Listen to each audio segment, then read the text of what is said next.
Namaste. Namaste from Boston. My name is Haimanti Banerjee, an art enthusiast.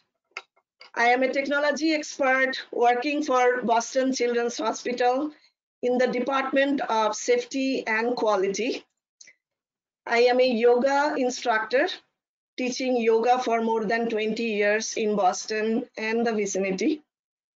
I am a founding member of the Boston Center of Excellence of Health and Human Development. I thank all the artists and the participants around the world for joining this webinar today. I'll briefly introduce to you about BoCE. Boston Center of Excellence for Health and Human Development is established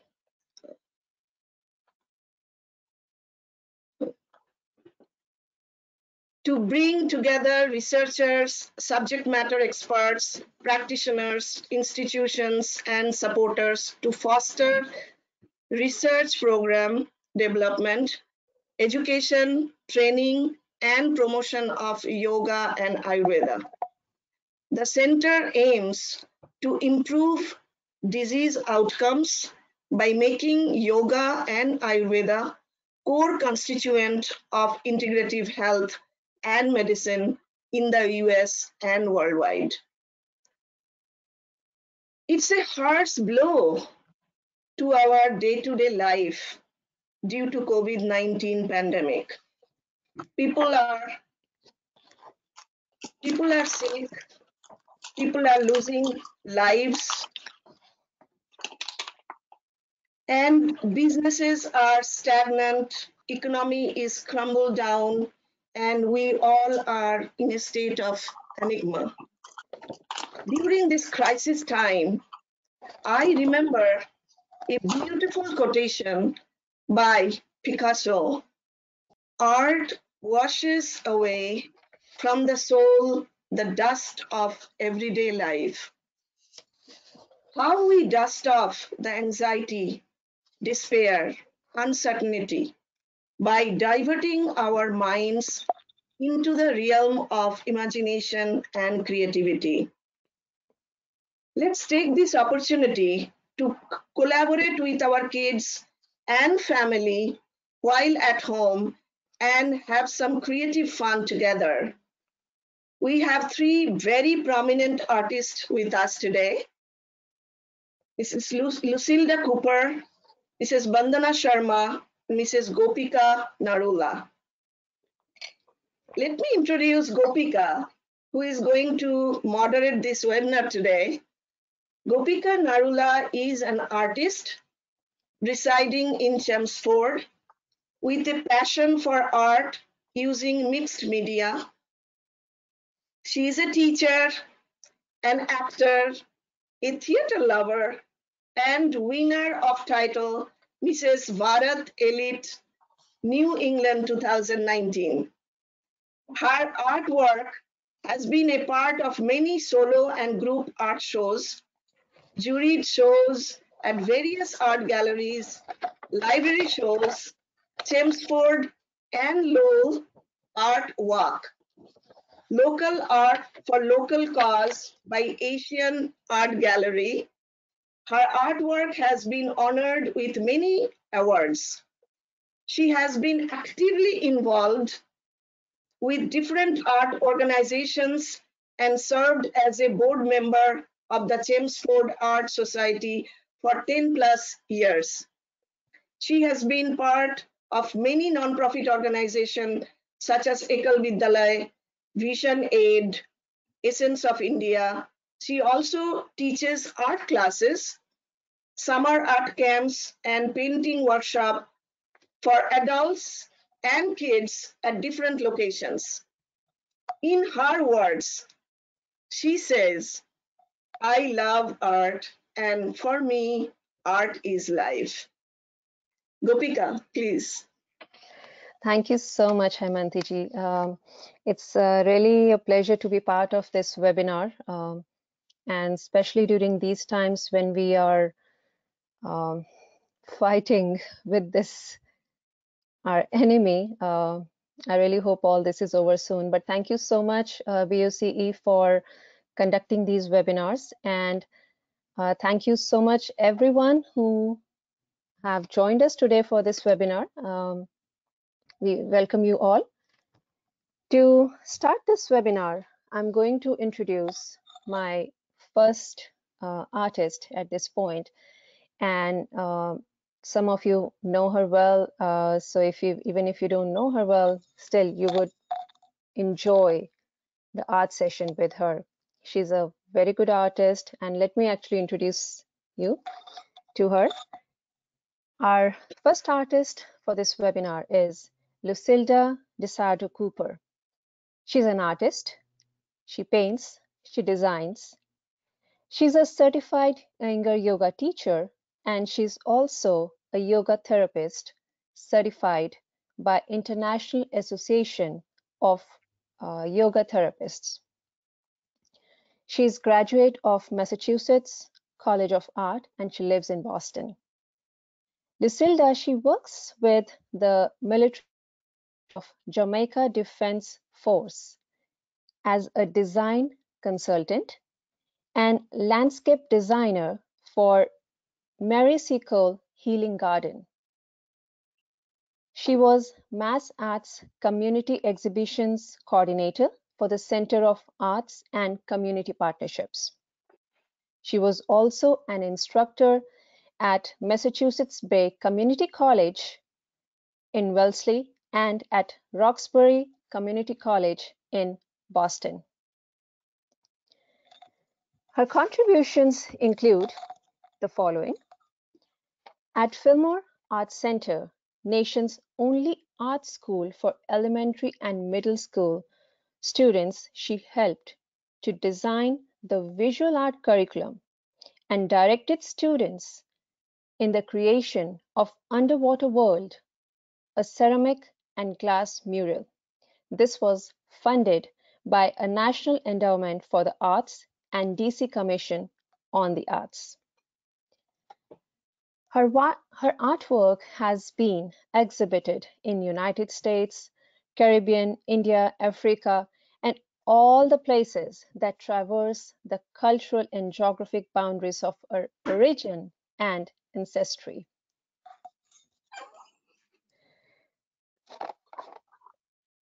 Her layered style of painting reflects her background as an immigrant whose consciousness retains the images of her birthplace alongside those of her adopted country. In the series, The Veiled Presence, she actually painted 15 portraits of subcontinental women, mostly clad in colorful, traditional saris with either their backs turned or face covered, and she did this in India. And these were exhibited at National Gallery of Art in New Delhi. Her paintings from Egypt includes the images of contemporary Cairo overlaid with iconic pharaonic art. She's here with us today, and I know I can go on with her introduction, but I would like to actually ask her to share the rest of her story with you and, of course, today's topic with you. To you, Lucilda. Thank you, Gopika. Good morning, You're everyone. welcome. Thank you for having this webinar, inviting me to participate. This is so much fun. And I feel like welcome to my world, because as an artist, you spend a lot of time in isolation, actually. And so most of my days, except when I'm going to teach my yoga classes or go to the store for errands, is usually spent here at home where I have my yoga studio. At the moment, the sun is kind of intense there and the light is too bright, so I'm sharing with you from this from the living room. So today I want you to invite me in invite you to join me in a painting adventure. And I hope you do have some paints available. However, there are some other projects that I would like to show you that I've done with kids and that have always been fun, and you'll be able to share with your own children. I work with Mass College of Art as a community artist through the Center for Arts and Community Partnership. And they have a art mobile called Spark, sparking, igniting art in the community. So occasionally I would go to these community events and paint live, say at a jazz concert, and there would be other participants painting, or I would lead art classes, multi-generational art classes of parents, children, grandparents, the whole family. So that's always fun. And some of those images that you saw of my refugee and coronavirus paintings, those were painted very recently in March at the JKK, Jawahar Kala Kendra in Jaipur. They had an international arts camp, and I was invited to participate during that week of the arts camp. And I decided I would do something about the refugees. And then at the time, you know, the coronavirus story started peaking, so my second painting was about coronavirus. And those are the two paintings that you may have seen earlier. Yes, this is the coronavirus painting, and this one is the refugees. So I wanted to show, you know, that sense of current events, but also there are times when I'm painting when I have to do certain paintings, and they can be painful because during painting the refugees, I was in so much emotional distress and meltdown that someone asked me, and luckily I did do most of the planning indoors and not outdoors among everyone else. Asked me, how old was I? I said, as an artist, you always end up being a child. So what I would like to share with you, if you have some paints, is first of all, when I paint or when I teach painting, I like to get my students used to paint as color, as primary colors that, you know, combine to make secondary colors. And so for that, I usually have this group of colors that make very nice primaries and secondaries. And I buy them from Utrecht. I have a quinacridine red. And for a palette, these container covers are really great because they also wash out. And the primary yellow that I use is called Hansa Yellow Light. When I put paint in my palette, I just do very small dabs of paint. It's amazing how far a little bit of paint will go. And It helps to not waste. The blue that I use is phthalo blue, and that makes beautiful purples with the red. Of course, it's nice to have some paper towels or some cloth that you can, you use to dry up extra water or paint. One of the paintings that I've done for Mass College of Art uses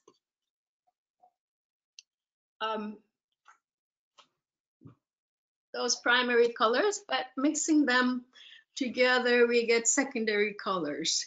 And when I'm painting, I like to work around the canvas so that the eye stays engaged going, around the canvas. This painting was part of the series that we were doing on yoga postures. I also taught yoga as I to community participants as I painted. We take breaks and do yoga stretches. So these are some of the yoga postures. And one of the ways that we would also make it easy and possible for community participants is to use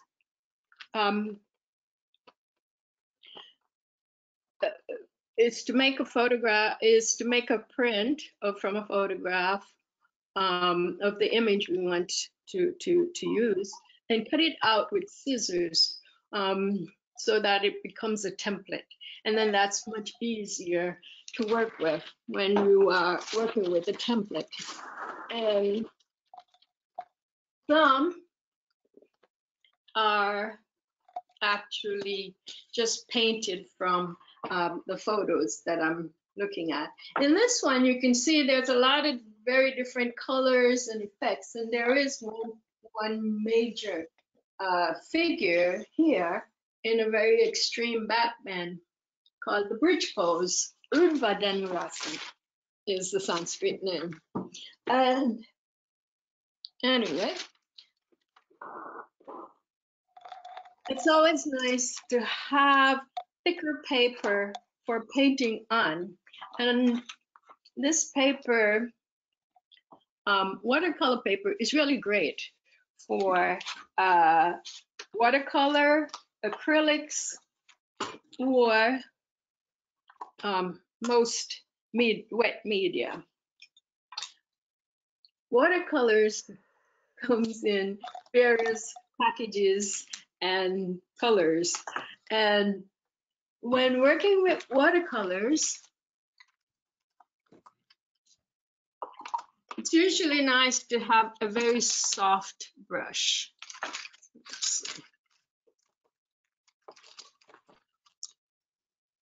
And softer brushes pick up the watercolors and allow you to lay them on the canvas or on the paper. So with watercolors, I know some people like to just put water over everything, but it makes a big mess and it's also destroys your colors. So the suggestion is that you first dip the brush in a container of water, which I reuse these containers that I buy yogurt in. And after dipping the brush and making the brush wet, take the brush and just dab it over the color. Because the brush is what really transfers the color from the palette, from the painting palette to the paper. So here you can get different effects as you press down or lift the brush. In the acrylics,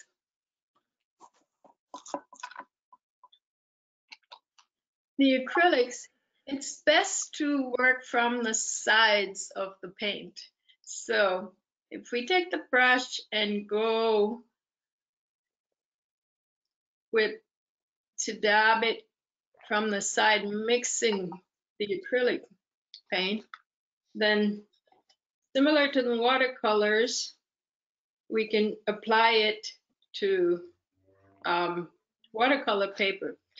Now, working with regular paper that we use in the printer, some of those papers are very thin. You can work with them, but they sometimes soak through. Working from the sides as we're painting to mix the colors makes it easier to keep the colors clean and not get the color, as you mix, it won't get very messy. You always have clean sections to work with. So again, we can mix colors, working from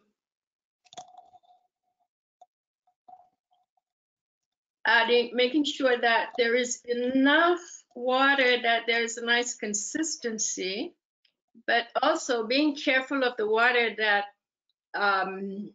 hangs around on the outer edges of the brush, so it doesn't, especially if you're working with watercolors, it doesn't splash and create a mess in your work. But that's very easy to, that can happen, has happened to me several times. So when I mix my colors, the red and the yellow, I get a very intense orange. I can add more red to it, make it more of a red orange, or keep it lighter towards the yellow by adding more yellow. The blue, I love this blue, reminds me very much of the Caribbean, where I spend a lot of time. I have a studio in Jamaica, and I spend a lot of time working there.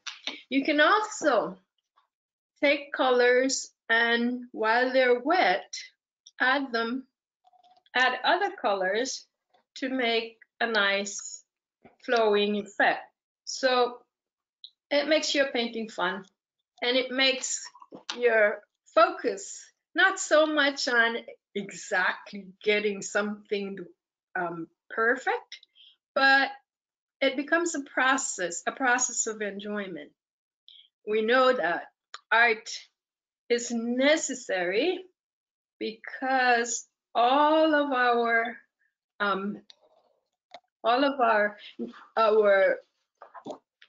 history we learn about through the arts.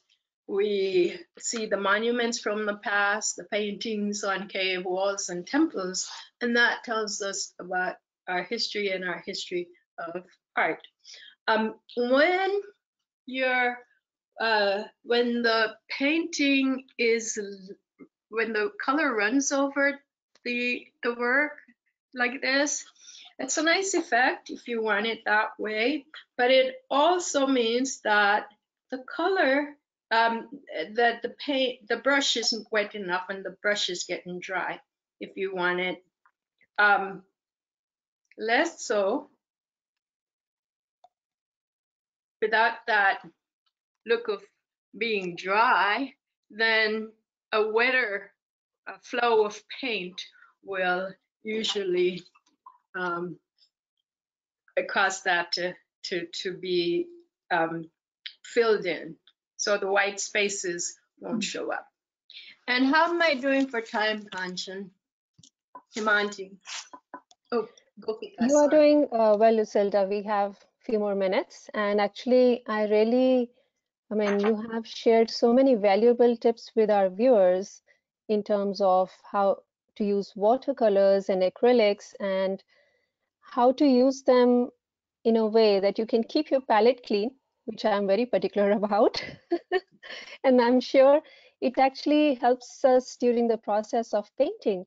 But is there anything else you would like to share? You have shown some beautiful paintings of yours, and the colors were really vibrant. So is there anything else you would like to share with the viewers that they need to keep in mind? Yes, I wanted to share. You Go ahead. also had, Lucilda, you also had some paper cutting art to show, right? Yes, I wanted to share with our viewers some other projects for working with kids. Some of my student artworks that are done with students in schools and in our after-school programs. And so this is a fun one.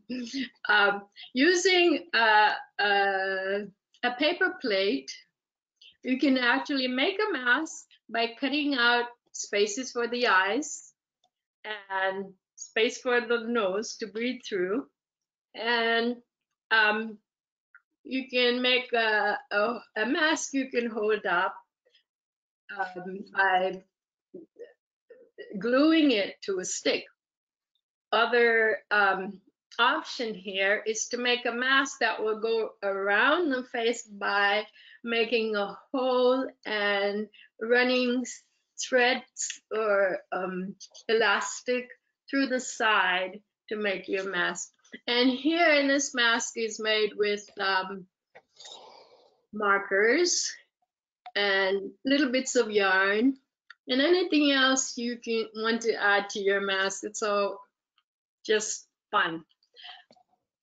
One of the things that happened to me when I was when I first started to meditate is that my urge, that driving urge to create art was not so intense. And it was years later that I realized that when I meditate, it moves me into the same state that art takes me to. So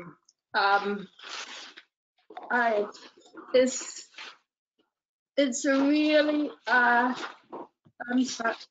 it's a really good process for making us mindful, and the process of creating art, of painting, takes us to that space of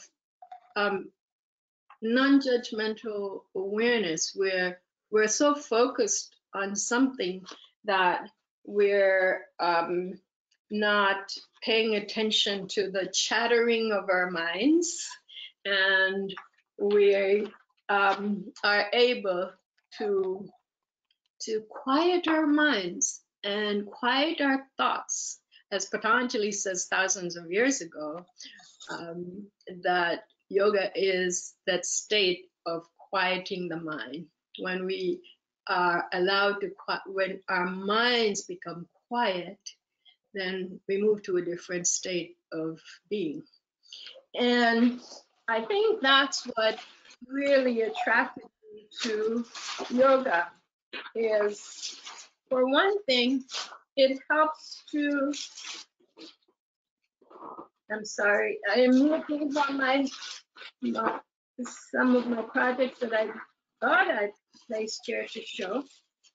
Yeah. So, for one thing, during my yoga practice and teaching, my mind is totally focused on my body. I can spread my mind throughout my body and feel what's happening in my body. And so that awareness makes me sometimes a little sensitive to normal aches and pains, but being aware of that gives you also the option of being able to take care of your discomforts. It's really the nurse telling you there's something wrong here, not quite right. So this is a lovely project that I do with the kids sometimes while we're talking or just in discussion, because it's sort of a activity that you can bypass the mind. You take a marker, a pen, and begin to draw. So as you draw, you just create shapes and add another shape that goes along with it, and have these spaces between the shapes, and it's great fun. It's quiets the mind. There's another project that I've done with kids at the schools, and it's nice for summer and springtime. We cut out colored paper to make trees, cut out shapes to make the leaves, and we can add, animals like birds and flowers. On this one, this looks very beautiful, Lucilda. And the best part is you have used the construction paper or the colored paper that everyone can find at home. You don't have to go out and buy. And even if you don't have construction paper, I guess we can use a regular blank paper like white paper, color it with crayons or color pencils, whatever they have, cut out different shapes out of those, or even like, say, gift wrapping papers, right? So, I mean, they can do so many things with the projects that you have shown. And the first one that you showed, that was very detailed and intricate.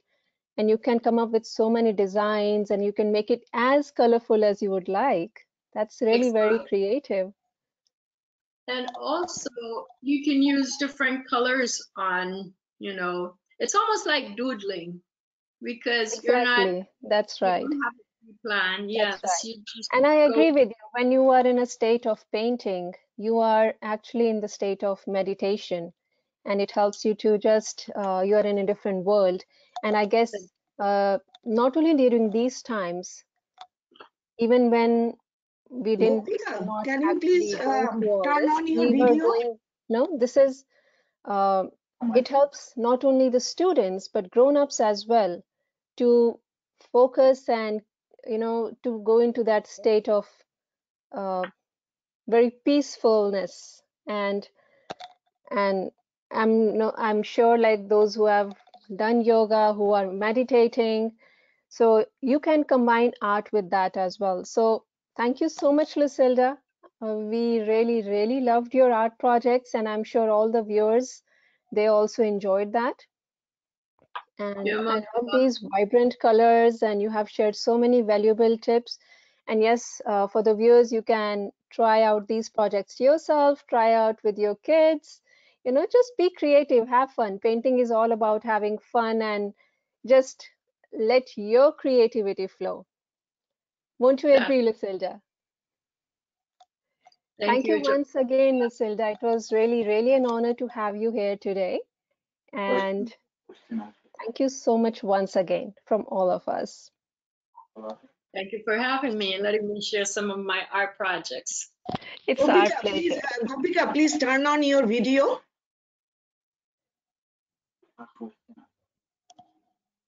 Yes, I'm trying to somehow. It's not letting me. Can you actually send me the link to share my webcam one more time? Somehow it's not letting me share my webcam.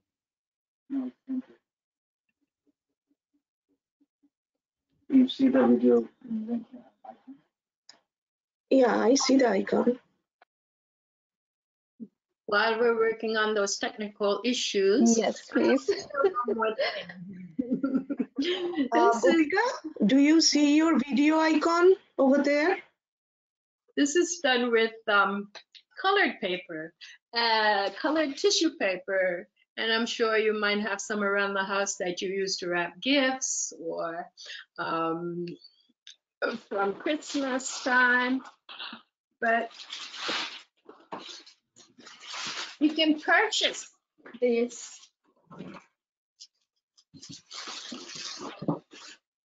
in sheets. That gives you a lot of different colors, and they're so much fun to work with. Yeah, somehow Gopika, do you see your video icon? yes, I do. And When you turn that on, you just turn that on. It should work. yeah, it was working actually earlier, but somehow Yeah. it's Make sure your video camera is not on off. Yeah, its video camera didn't get turned off, right? I don't think so. I Mm, didn't turn it off. okay. Oh,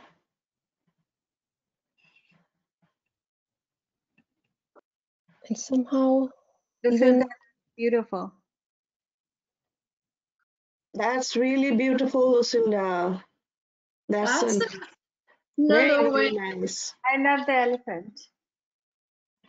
Yeah.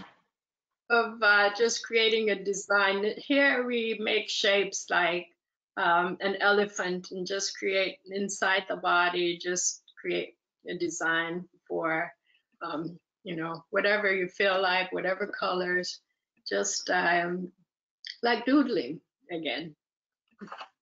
Gopika, you can just introduce Vandana. yeah, And that's what I was thinking, and we can yeah, take care of this yeah, and technicality then and in let between you me can get out and get back in with the same certainly, link. certainly, Yeah, yes. okay, yeah. So in the meanwhile, sorry for these some technical issues. Thank you once again, Lucilda. You're most And welcome. I would like to welcome our next artist, Vandana Sharma. Welcome today, Vandana, to our webinar. It's really an honor to have you here. Let me introduce her. She's an award-winning designer, a fine artist, a Kathak dancer, and a philanthropist. She has masters in interior architecture from Suffolk University. Her fine art has been displayed in several art exhibitions. She has also designed several commercially successful kids' educational products like kid puzzle pieces, tie-dye paper for Rolco ink, and they are still available on Amazon, and like you can try it out. They are really cool. In her own poetic statement, I would like to read this one for her, and I really liked it actually. As a designer, I have an obligation to always push design to create the new and the innovative, to reignite life and refresh people. Poetically speaking, I want my spaces to dance and products to sing, to create a visual symphony, to bring harmony among people, objects, and spaces. She's very actively involved in several philanthropic organizations. One of them that I know is Ekal Vidyalaya Foundation, and she has been contributing not only in terms of in financial ways, but also her time, her talent, her knowledge, and she has come up with some really cool projects like the one recently that I know about was she worked with these villagers and they came up with reusable bags, and these were very recently we had an event in Boston where Mr. Vivek Oberoi was here, and at that time, I mean, even I got one, and those were very cool designs. One, I mean, I actually have it right next to my purse. I always keep it with me, and believe me, there are so many people who have asked me like, where did you get this? So I will like to get that information so that I can forward that to them. But definitely, it's really an honor to have you here. You have been doing so much, and thank you so much for that. And now I would like you to actually start your presentation, and please continue. Okay, thank you so much, Gopika. I appreciate that introduction so much because I forget who I am a lot of times. So thank you for reminding me. You have So been doing so many things, and actually, uh, that's very sweet of you, and you're so humble. So, thank you, Lucilda. You actually made my my presentation easier to come from you to me because you explained everything about the painting techniques, and you really established for me that that painting is meditation. That's what my presentation is all about, and it's for everyone. And I made it as easy to understand. I have a presentation. Let's follow this through. Thank you. You're welcome. So, namaste to all my viewers. Um, I am Vandana Sharma, interior architect and fine artist in Boston. So, my name Vandana means a prayer, and being an artist, thus I wanted to teach you all an art form that is a prayer in itself. First, let me show you my work.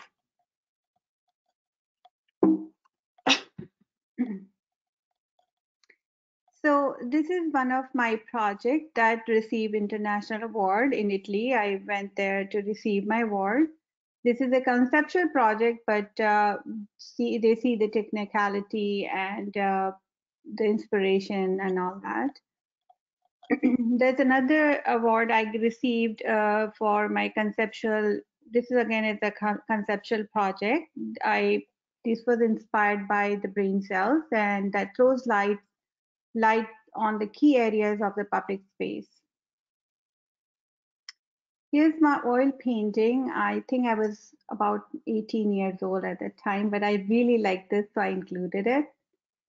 These are my quick sketches that I did very recently. This is like I spent an hour on it.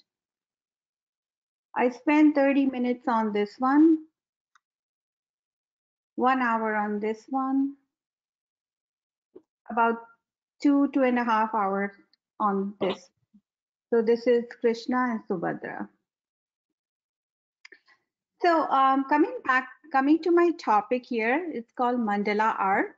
I came to know about mandala art. I mean, I've seen both the bhikshus doing art uh, in a lot of various places, in pictures and magazines, and I was intrigued. But what happened was when I was submitting my thesis, when I was researching for my thesis for my interior design project, and the project was actually on wellness space, and that's when I came across in detail what mandala art was. So let me take you to this journey of mandala art and give you my reasons why I actually chose this for all of us. So mandala art is a Tibetan Buddhist ritual. So mandala is art plus prayer equals to healing. Healing meditation as medication. They both have the same Latin root word called medior, meaning to heal or to make it whole. A healing meditation to purify karma and cultivate well-being. I added the word karma because everybody is aware of it. So what is a mandala? In most briefly, I wanted to explain you. A mandala is a Buddhist symbolic art formation to aid meditation. The Sanskrit word mandala means a circle, but a Tibetan medicine mandala is a container embodying a sacred healing essence. It is drawn to produce spiritual energies with sacred chantings and healing meditation. These cultivated spiritual energies are then dispersed within the community and even for the environment around it. So here I'm showing these pictures that the artists, the Buddhist artists, they actually grind the marble, then dye it, that fine sand that they collect from the marble, and then they dye it in different colors. The process. The colored sand is made with powdered white marble dyed in various colors, and the precise structural lines, as shown here, are chalked with yarn impression. So they use the yarn and then they catapult it to create that impression. Now the colored sand is then either filled in by hand or copper funnels. These copper funnels are tapped rhythmically to release the sand. That also actually aids meditation, that rhythm of the tapping. Very important are the healing thoughts during the rituals of mandala making. While you're making a mandala, you have to focus you must focus to bring in your your beautiful thoughts in like a prayer in and putting it into your mandala while you're making it. So the person who's making the mandala, this medicine, mandala is like a medicine. So this medicine he must feel that he's the Buddhist, that he's the medicine Buddha himself, which is drawn in the center of the mandala.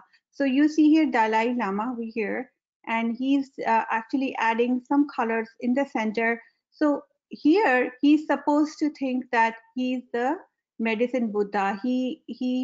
Um, I'll read further. The medicine Buddha transcends himself from a normal deluded life into an enlightened mind of Buddha. So Buddha is represented, he represents calm and serenity and peace, so and healing. So he's putting the colors in the center to draw that medicine Buddha in the center of the mandala, he's actually thinking that he is actually the medicine Buddha. Around him are 8 Buddhist saints called bodhisattvas. Bodhisattvas are the enlightened souls. Then a protective boundary of heavenly palace surrounds them all. Then the drawing is elaborated with the other symbols, and basically this is like a heavenly palace. The healing vibrations from the Buddhist chants fills the space, dispersing healing energies for all. An important Buddhist belief, similar to the Hindu belief as Hinduism is an offshoot, as Buddhism is an offshoot of Hinduism. They both believe in the truth of impermanence. So whatever we have on this planet, in this life, it comes and it definitely will have an end. So acknowledging that. So death is not the end, but a passing phase. Like putting someone to bed. Life itself is energy that keeps flowing and manifests itself in various forms. After the rituals, the vibrant mandala is dismantled and the colorful sand becomes gray. It is then collected in a pot, right here, showing here, collected in the pot and returned back to nature into a flowing water body. So here you're seeing that they have started to dismantle it, and now they're brushing it to collect all the sand. All that hard work that they have put is actually also, the idea is like the detachment for what you do. You love life like with all your heart. Like when you're putting this mandala together, you have so much love, so much caring for the preciseness what goes there, but in the end you just have to fold up and move on. So about the colors, the Mahavaryachna Sutra says that the mandala should be painted in 5 significant colors following a prescribed path from the center to the exterior. White for openness, red for power and life force, yellow for humility, blue infinity, purity and life, black for darkness, green for nature and the balance between man and earth. I just want to emphasize here, green is so important here. During this COVID, we are learning that while we are inside in lockdown, actually nature is healing. Birds are chirping. They are like, where are these people? What happened? There's no traffic. So we are all in a pause to think like, we should care about nature while we are in it and not be driven by greed and getting more and more for ourselves. Gold represents sun and fire. Avalokiteshvara, Tibetan sand mandala colors are carefully placed starting from the center to outward. So basically, there are various types of mandalas. And each mandala is actually coming from some scripture and they mean something for that special occasion or event or the meaning behind it, like what we're trying to do. And these are two types of mandalas, and for the colors I included. So white is here is for faith, yellow for effort, red for memory, green for meditation, blue for wisdom. Now, after learning about the mandalas, you can now design your own mandala. So here we go. Here's the recipe. For your mandala, use geometric shapes like triangles, squares, rectangles, circles, or draw some organic shapes like, flowers, leaves, anything, birds you like. But create a chart of your symbols and colors that have some special meaning to you. They have to be meaningful. And then include those symbols and colors into your mandala. And then you can use any water-based paints or acrylic paint. But I would say try using water-based because it's about ending something. Sketch pens you can use, rangoli powders to color your mandala. Then what you can do to make it special and meaningful, write the name of a person you want to be healed in your mandala drawing. So right now, if you know any COVID patient, you can put that name inside the mandala of your drawing and then fold it and put underneath your mattress as a wish, or put it in the altar if you have one in your home. A lot of Indian people, actually Buddhist people, they have an altar in their home.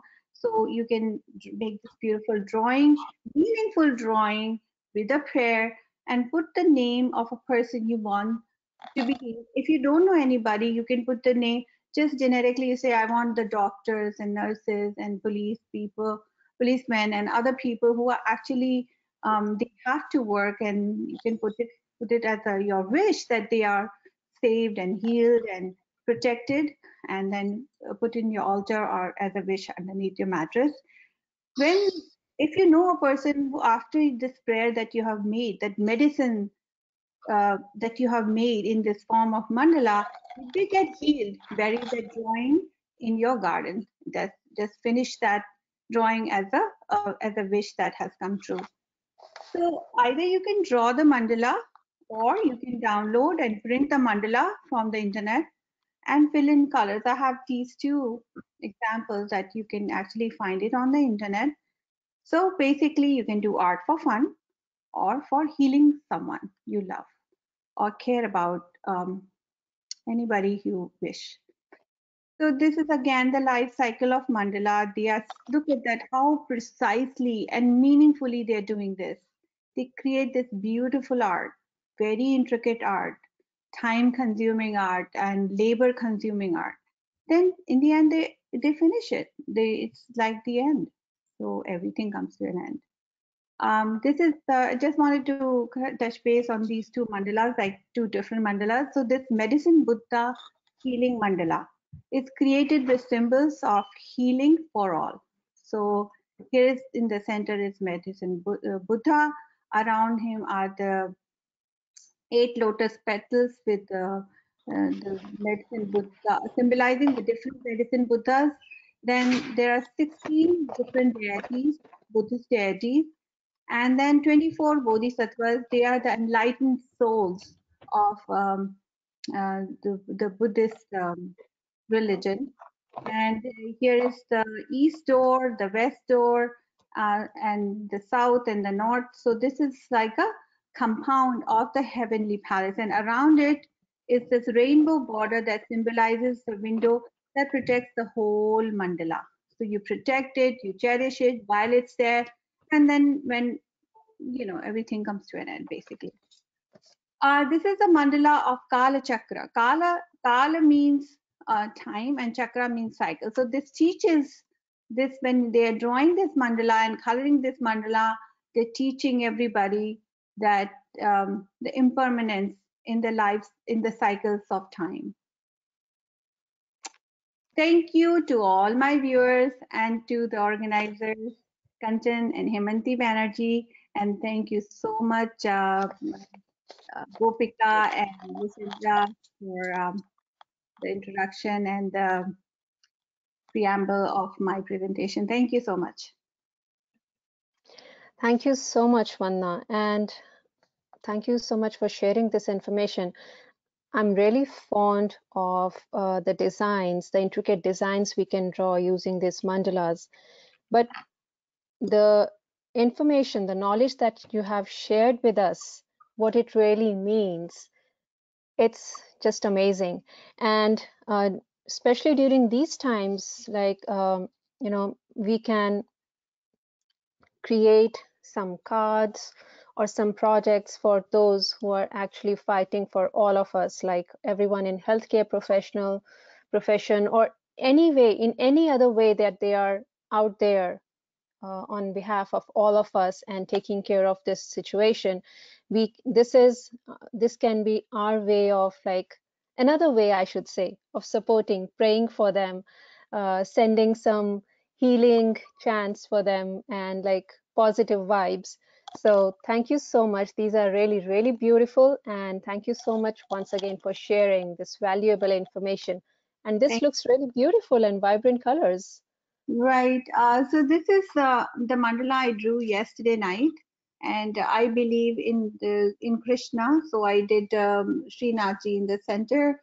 Around is my palace. The palace who's supporting my thoughts with Srinathji, asking him to heal everybody I care for, and people, even nature and doctors and everybody.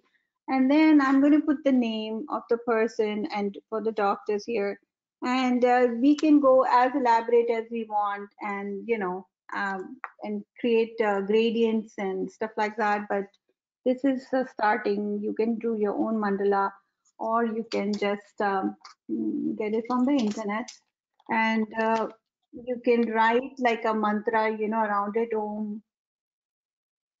om around it, in a circle, and just fill up the space, or even do some artistic forms to add to, like, nature around it. I would like to add nature, so Wow. something like that. And So Vanda, when we are creating these, tell me one thing here, actually. So like, when we create one mandala, it can be just focused on healing for just one person, or we can use it for more than one people, or like, can we write more than one names, or I we mean, can is write. there a significance like that? Yeah, I mean, if you want it, like if you love someone so badly, and if it's your friend or somebody, you can just put your name and have the intensity of the prayer, and then hold it. And or you can have a general prayer, like I said, the medicine Buddha mandala is for everybody. While they're doing this, they're doing it for the people, the community, the whole community, as well Right. as the nature. It's not just for the people, because people will perish without nature.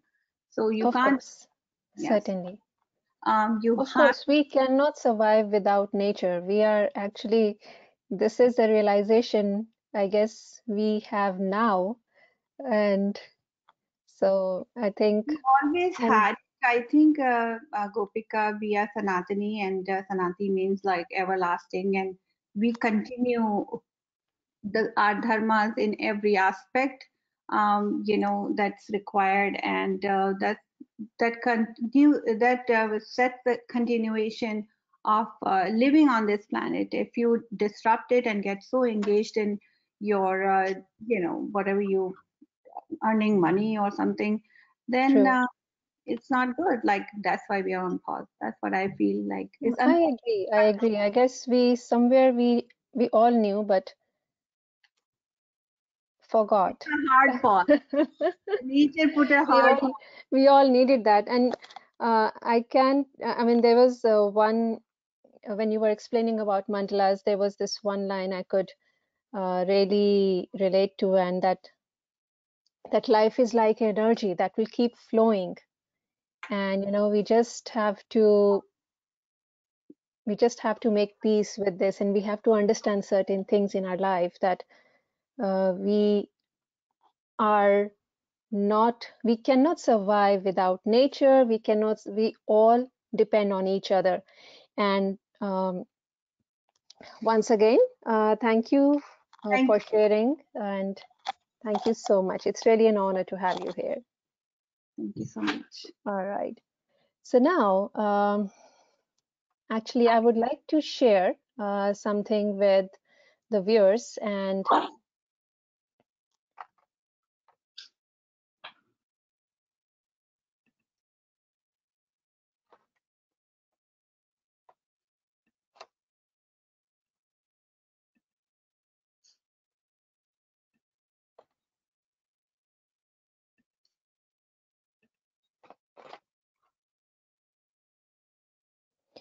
all right, so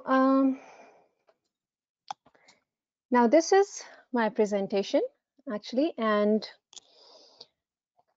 I want to share some of the artwork with you. And you can actually see this is one of the paintings I created. I'll actually show you a bigger version of this one. And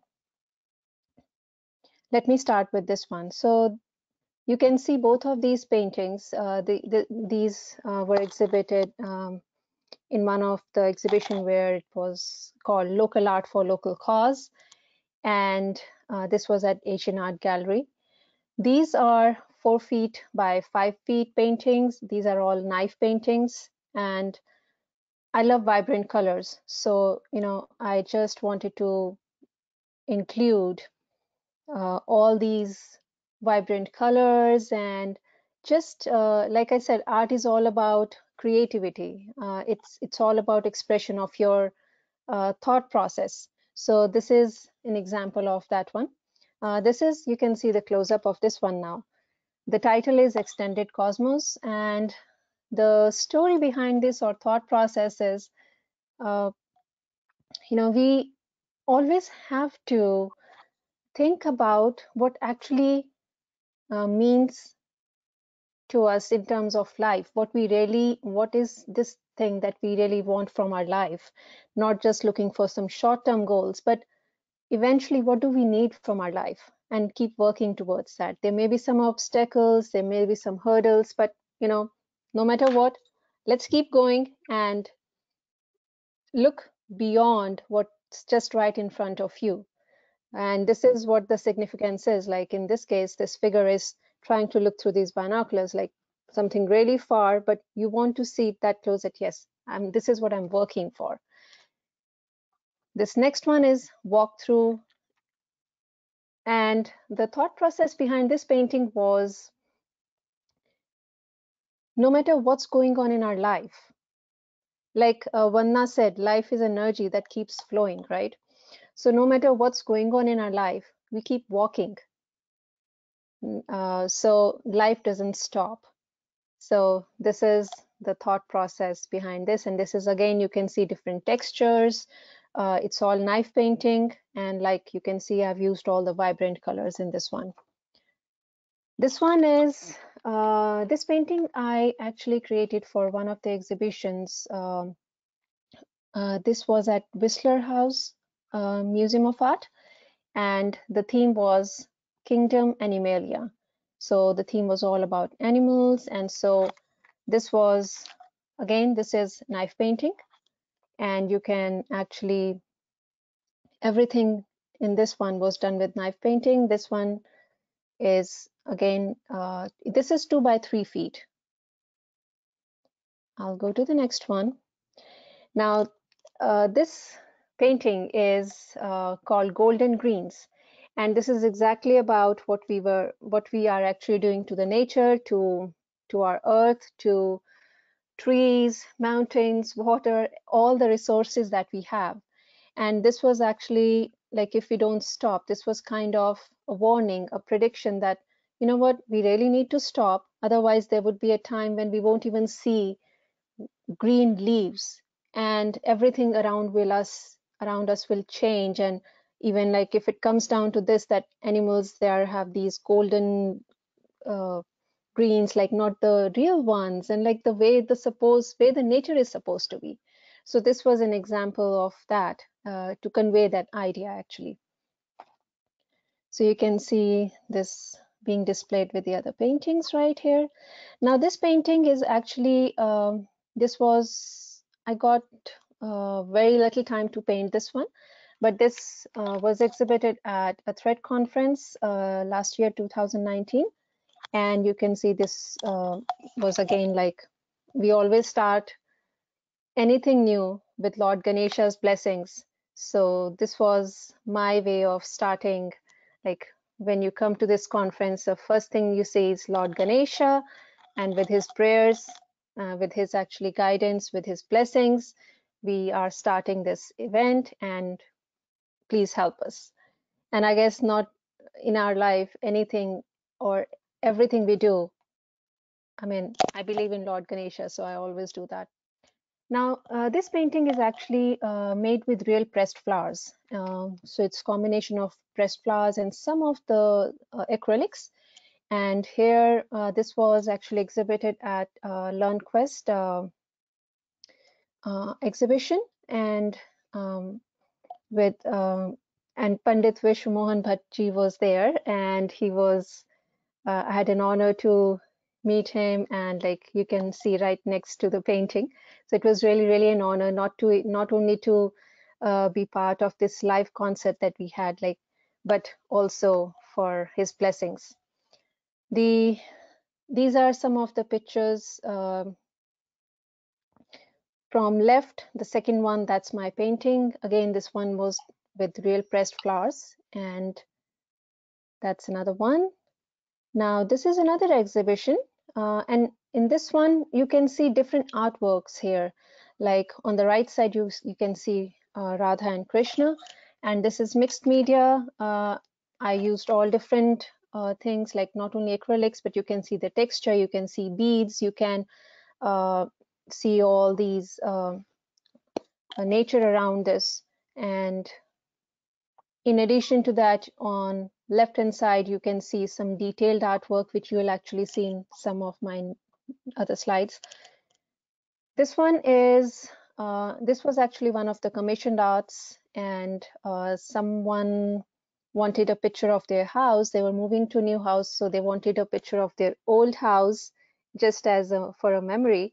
So I was given this task, and this one was done on 11 by 14, and it's very detailed, very intricate. It took time because I had to make sure that every single detail that I could see in their picture should be part of their painting. So, well, pictures from some other exhibitions, you can see, like this painting is actually, this is acrylics. These are Sharpies, markers, like fine points. So that's how, like, so art is not just with the painting. Like here you can see, this is another painting that, this is a small one, 8 by 8, but it is again knife painting. So I believe with with a knife, when we are painting like that, so we can create the texture, it looks more real, and I love doing that. This is an example of, well, actually, these are also the commissioned arts. And you can see I have included not only the real pressed flowers, and actually on the right one, these pressed flowers were from the bouquet that bride had. And you can see all the other details like that they provided me. I tried to include that. And then these pillars, these were like 4 main things that really mean to us in life, and with all the designs and everything. I'll go through these very quickly, and actually I want to show you some other things as well. That's again real pressed flowers. Now this is this is a drawing, color pencils and pen. Like, so when you're creating an artwork, you don't really have to just, you know, you need paints or anything, but you can actually use more than that. I mean, you can use pen, paper, pencil, color pencils, even like if you have Sharpies or like fine point pens, anything. The whole point is to have fun and be creative. That's all. So these are the series which I did for another exhibition, and these are like very small squares, 4 by 4. This was 6 by 6, so you can like see, compare those, and you can see the texture, like how it comes, like when you are using thick colors, knife painting, it looks really, really well. All right, so some of the artwork done by my students. Now here you can see the details, like when I was talking about those fine detailed. You can use pens, markers, definitely acrylics, watercolors. So whatever works with you, whatever mediums you like in this case, but you can see all the details right here. Even these ones. These are real pressed flowers. Now this one actually shows the process. You have, I started with a drawing, then some of this is for one of the exhibit which was in Lowell, and the theme was the city of Lowell. So I basically included all the different key points over there in this painting. Now, since Vandana actually shared with us some of these things, so this is actually, I did some of these. Again, this was one of the commissioned thing, and they wanted some of the designs to be for their decoration. So I came up with these things, and you can see, like, you can try to create how you can create different shapes, different designs, like these ones. So you can be very creative in these way. You have flexibility of using the colors you would like, the designs you would like to include. So it's pure fun, believe me. A few more examples that can be done. You can paint on different kind of surfaces. This one on left hand side is real pressed flowers. This was a part of a Rangoli exhibition actually, and you can see in this one I've tried to use different not only paint but different things like gemstones or even like pistachio shells. You can see. And thank you so much for watching this presentation. And actually now I want to show you one thing very quickly, which is a project that I think you all will have fun with. If we just, I'll just show you. So you can start with a basic drawing like this one. Now, when you're working with a drawing like that, you can see right here. And how can you be creative in this one? Let me show you.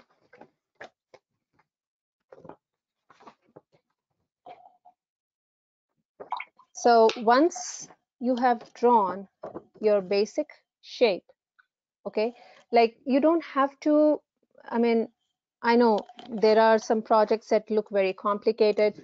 You can print them out, definitely, and then you can try to create designs just like mandalas. And then right here, if you can see,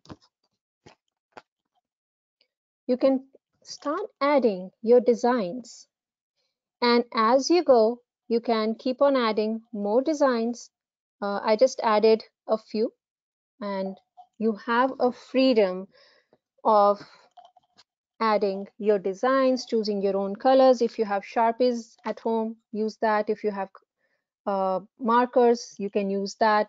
And if you want some color in the background, you can use some color pencils, maybe watercolors if you're using a watercolor paper or thicker paper. And here, like, the message is peace, hope, health. So you can be very creative in projects like these. So, and of course, there's one more project, and this is this actually Lucilda, she showed you one project where you can use construction paper and kids can actually, come up with some projects. So this is actually, this would be an example of something like this, if you can see this. So again, like you can see, I used watercolors in the background. You can use actually acrylics as well when you are, as watercolors. So it depends. If you have watercolors, you can use those. You can use acrylics, whatever paint is actually your favorite medium, I would say. And here you can see I have tried to use different things. And I also tried to add some other paints and paper and and for this, again, even if you don't have that colored paper, cut out the shapes, color them, and then just put them together just like this. And if you love art, if you have been sketching, drawing, painting some time back, and you can always get back to it. This is just another example of, like, I saw this and I was like, I really want to draw this one. So you can see, like, there is no limitation when it comes to what you can draw, what you can paint. Whatever makes you happy, just actually you have fun with it, and that's all what painting is meant for. Thank you so much. So now, actually, let's go to, I think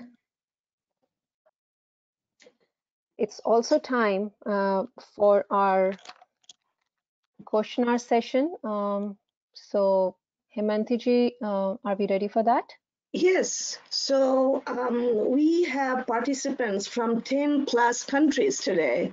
Wow. So that's really That's amazing. Yeah, and also viewers, do you have any questions for the artist here?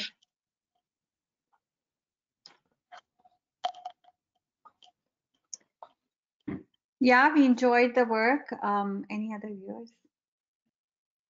I have one question. For starters, what do you suggest to use as their kind of sort of element, like, watercolor or crayons or acrylic? What do you think for a starter? What do you suggest? Actually, I would suggest using. Can you please turn on all of your videos? Yes. Yes. Vandana. I would suggest experimenting. Crayons, especially like wax crayons, make a very nice resist. That is a boundary that you can then add watercolors to, and then it holds the watercolors in place, and you can just drop, bits of color in it, and it's great fun and really works well for making leaves in the fall. You can actually take a leaf, place it down, and um, outline it with wax crayon, and then just make the paper wet and add. You can spray it to make it wet, or just take the brush and brush it with water and add little drops of watercolor, and it will spread and That's stop at boundaries. So it's a nice fun project and kids love it. I agree. Actually, that will be a very cool project. And I guess when it comes to like crayons, you can be very creative with that. And this is something most of us have at home. And when it comes to watercolors, sometimes I guess when you have to create, like if you know how to use watercolors, like how to make the shades light, by using more water, because there's no white in, if we like, you know, in watercolors. So sometimes it can be a bit tricky, but like if I think personally, I mean, of course, I like watercolors too, but I love working with acrylics because I believe they are very forgiving. Like when we are working with acrylics, you can like create these layers and vibrant colors, and you can create so many textures, and you have all different kinds of and you don't have to buy a lot of acrylics. You can like Lucilda showed us, just with few primary colors, you can actually create so many shades. You just have to experiment with them. And of And course, you can always include color pencils with them somewhere. And you know, there are some of these mediums you can actually mix and match and see what comes up, what you really like. exactly. The nice thing about acrylics, it dries very fast as opposed to working with oil color. Exactly. That's true. I That's guess right. that's the main difference between acrylics and oil paints at this point. Like you really have to wait in terms of when we are working with oil paints, you have to wait for one layer to actually dry if you don't want the colors to mix up, and it takes a long time. So I guess when you're working with oil paints, you have to work on more than one project so that you can come back. So but actually, Lucilda, have you ever painted with oil paints? If you have, what's your experience with them? A lot of my paintings are with oil paints. I generally use acrylic paint for murals or quick sketches. I use watercolors also. But Great. oil paints, my Veil Present series that you can see on my website that I painted in India, those were all the lovely sari-clad women. Right. Those are done in oil paints. And uh, the reason I like oil paints is the sheen, the luminosity of it. And I agree. yeah, I agree. Yes, it has that natural sheen and it looks really great. right. Vandana, I don't see your video. Do you have any suggestion you want Yeah, to add? I feel that watercolor, if you get into it, like really want to learn, you really have to find a good teacher. Because just filling in the colors with watercolors, because you know, as when we are little, we are given watercolor because they are non-toxic, and you feel like, you know, but to actually play with watercolor, I had a very good watercolor teacher when I was doing masters in drawing and painting in Agra.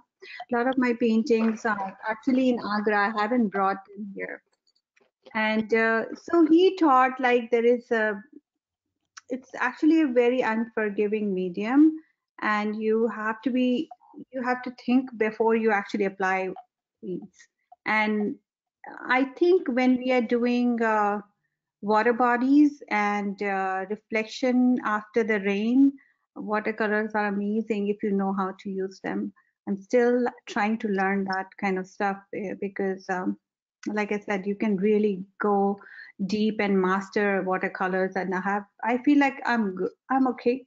I'm 75% okay with it, but I still, it's not 100%. Sometimes I see somebody's watercolor paintings and I'm like, oh my God, I don't think I can do this. Like these Russian painters, and they're just amazing with it. And yeah. But I I have must say one one more. thing, Vanna, the watercolor sketches, I mean, that you showed us, those where you spent an hour or 30 minutes, and like the way you were able to, it looked beautiful. And I Yeah, mean, I guess it needs lots of practice, lots of dedication, lot many hours put into that. Only then you can reach that level. But I really love those, and I'm sure the viewers love those as well. We enjoyed your work as well, Gopika. And for oil, I would say that it actually is amazing too, in a sense that you can work with it and do that fine art detail in you know, the shading and stuff like that. Yeah. It's just you just have to know the medium you're using and what you want to do with it. Exactly. I agree. Like when, if we know how to use these mediums, whether it's watercolors, whether it's acrylics or oil paints, we can actually take these paintings to a next level. Yes. And that So we have is to start from that is what we always are trying to learn, trying to figure out, right? right. Okay, then, we got some questions. Yes. So let's see. Debal Gupta from New Jersey. He says that we are. Oh, that was actually directed to Gopika. That time it was not showing anything. So Miss Narula's thing or not, but right now it's fine. So he says that it was an amazing session using traditional brush and canvas. Do you have any advice, any computer provided art studio or Apple computer too? Quite sure I understand the question. Like Yeah. computer aided Oh, art form, yes. yeah, you can do that actually. there are lots of programs that will allow you to This generate this is art. computer aided. I drew it in Illustrator. Illustrator, yeah, that's amazing. And also you brought couple of printout from computers itself, Vandana. So that's another way to do it. One more question we have here from Purnima Mohan. Can we get a recording of this session? This was amazing. And yes, Purnima, absolutely. We actually, after the program is over, we kind of send you the link. Sravanti Chatterjee from New York, she has a question here. How do you imagine what to draw? Where do you get inspiration from? Any good resources for beginners? Lucilda, you want to take that? I think usually something strikes me, a thought or an emotion. Like my Veil Present series that I painted in India was inspired by seeing a woman walk down the pathway, down the driveway. I was working in the studio, which is part of the garage, and she was walking down the driveway, and her sari was swaying in the breeze and the sunlight and the color. And I was like, oh, I should paint that. I have to paint that. So that was really the beginning of my series. And at the time I lived in India, and it was my husband was working there, so I traveled with him on his assignments and took photographs for his stories. And so I started, noticing all the beautiful colors of their saris and how vibrant that was, sometimes like against the desert colors. Um, just really, it was so uplifting seeing the colors, that I had no choice but to paint it. And so the reason I call them veil presence was it helped me at that time to deal with gender issues in India, because there was more of a gender separation in the society. And I had gotten used to living here in the US where there was racial separation. So that was something new for me to cope with. And this helped me a lot, just focusing on the beauty of the women's saris to deal with those anxieties and those feelings. It's like turning lemons into lemonade, I guess. Well, I would like to add something here. Actually, I believe there is so much inspiration all around us. Even if you look at the nature, it can be something you see from your window. Like I can see this small shelter, like where a parking spot, and where you have trees, and like you can see some other windows, and like so. But you know, like you can actually get inspired by looking at different things, even things at your home. You know, like for example, on your counter you have this flower vase, or you have like a glass, or you can have an arrangement just right there, like for life still life thing. Or if nothing else, you can just start, like like Lucilda showed us, like while talking, just start drawing something, and whatever comes to your mind, just keep on adding to it. So sometimes you can go with that thought process. Sometimes I guess you have uh, a clear picture in your mind that yes, this is what I would like to paint or draw. You can start with that. So I mean, as an artist, I would be very honest, I have sometimes clear picture, but sometimes I start with one thing and I'm like, oh, let me try adding this one, let me try using these colors, this looks good, oh no, I want to change this. And in addition to this, there are always, I'm sure, like we have so many online resources available these days, whether we have different apps where you can learn how to draw and paint, or some reference projects. So if you're just a beginner, you can start from there, or and then keep on adding your own creative thoughts to it, own that painting, own that project. And that's what I would say, just have fun. And they I also evolve over time. So you may start with one thing, and as Gopika was saying, it evolves into something else. And those I find are my most precious paintings, because it's like I'm being led by the painting rather than trying to lead the painting. That's That's a true. very good. That's a very good point. I got another question, very interesting. That was actually from Tanya Banerjee from India, Patna. Thank you for the presentations. I was enamored and intrigued by all of them. I just had a question for Lucilda. The two paintings which Lucilda drew at art camp at JKK on the theme of refugees and Corona had Hindu goddess. Can you please talk about that?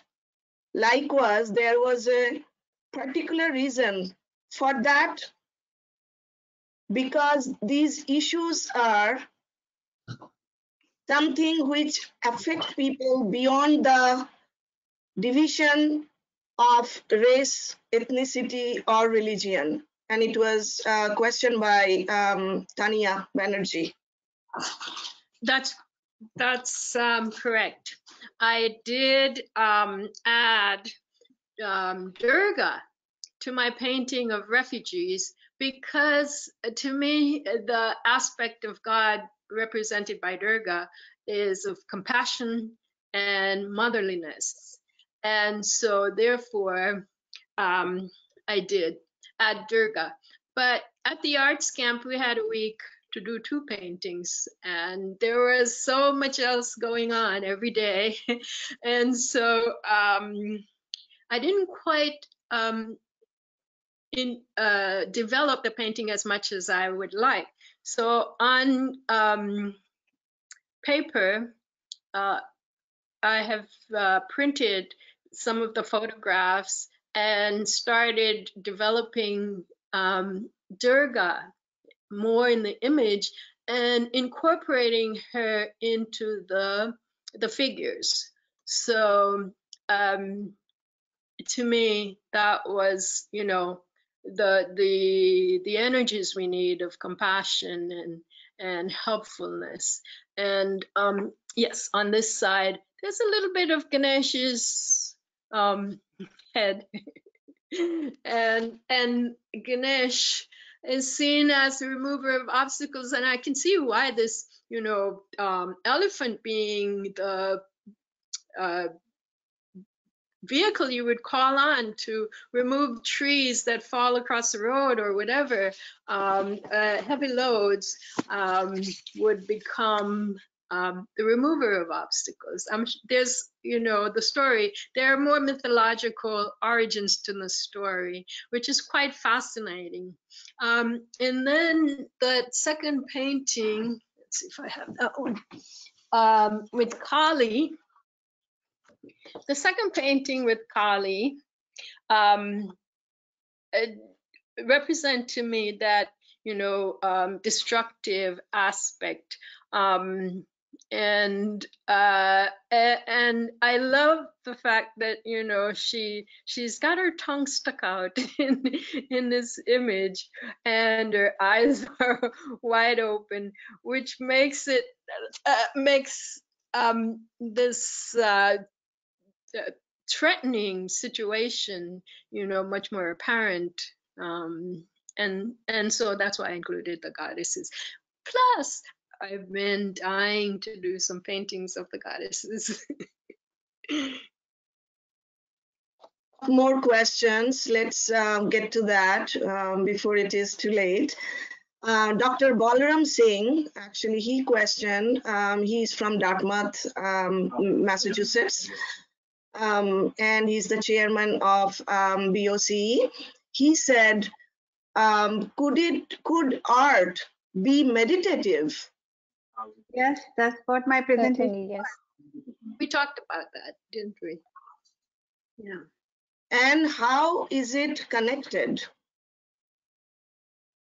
So I think Lucilda also said the same thing, and I said the same thing, you know. Lucilda, you want to take that? Yeah, the process, I think, as I said before, when I was first a painter before I became a meditator.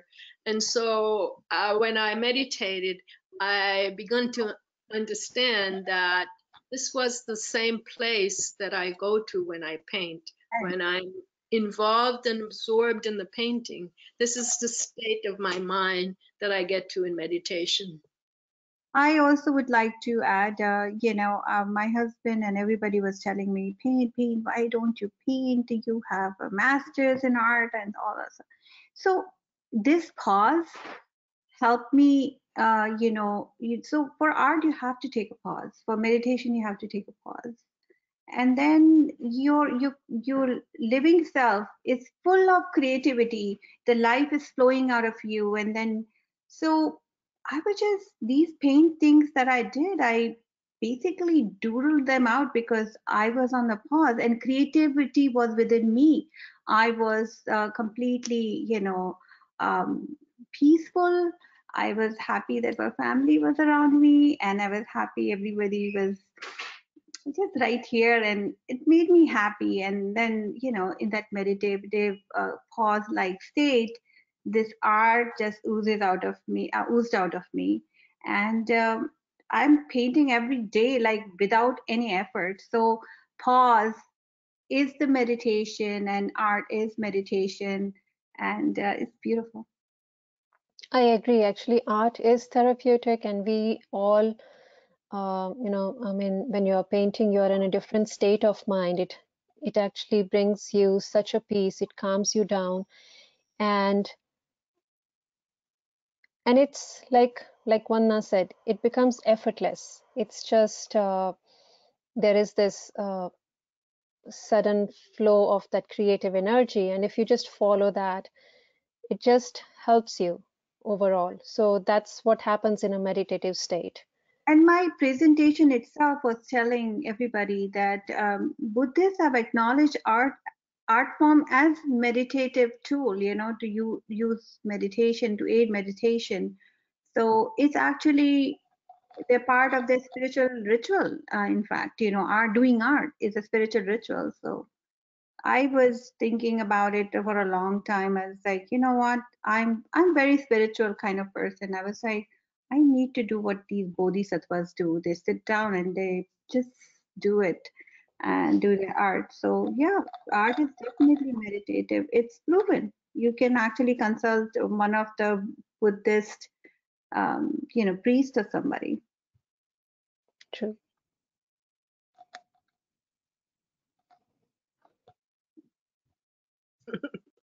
Can't hear you.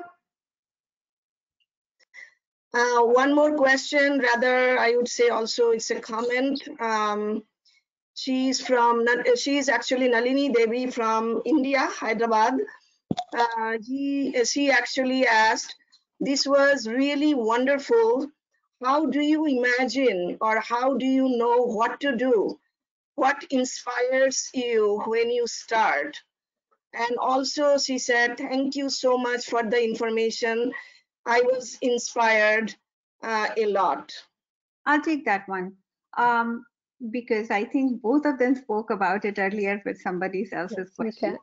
So I would say for the beginners, it's the best thing would be when you look at a greeting card, or would you, if you like, a picture in a magazine or even on internet, print it out. Try to sketch it. How I used to teach. I'm not teaching anymore. It's like, in olden days when newspaper used to come, there used to be this artwork called Connect the Dots. You remember that? So what I used to teach my students who were younger, like, where is the nose? They would put a dot here. Look at the space from here to here, and they would put the second dot. Now I said, draw the line, and that way I can just, like, I feel like I can teach anybody to draw, because everybody has done that, connect the dots. And so do that, take a picture which you like and just gauge the space between the dots. And then I used to say, use the hand, the windshield wiper hand, and then the curve would come, and then they were just so happy, like they could actually draw exactly what I was showing the picture, exact same replica. So yeah, and then that focus from just going from, and I would sometimes tell them, just have you did those boys, I used to teach them that, like, put this dot here, now take the car, just imagine the car is going and they would just take it, like, okay, car is going boom. So it used to be so much fun. We used to sing also during the class. It was fun. True. Naughty boys though. And I think when you're teaching kids, you have to be very creative in terms of how you can simplify the instructions, and that's what I used to do even when for step-by-step directions, like, now let's mark a point down. This is a curve, this is a straight line, and like imagine this, and you show them a different way. So like I think all you need to is just get started, and believe me, you will enjoy the whole process.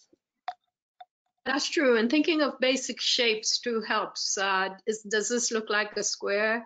Does this look like a long rectangle? Does this look like a triangle? Certainly, A yes. circle? Yeah, those help. True.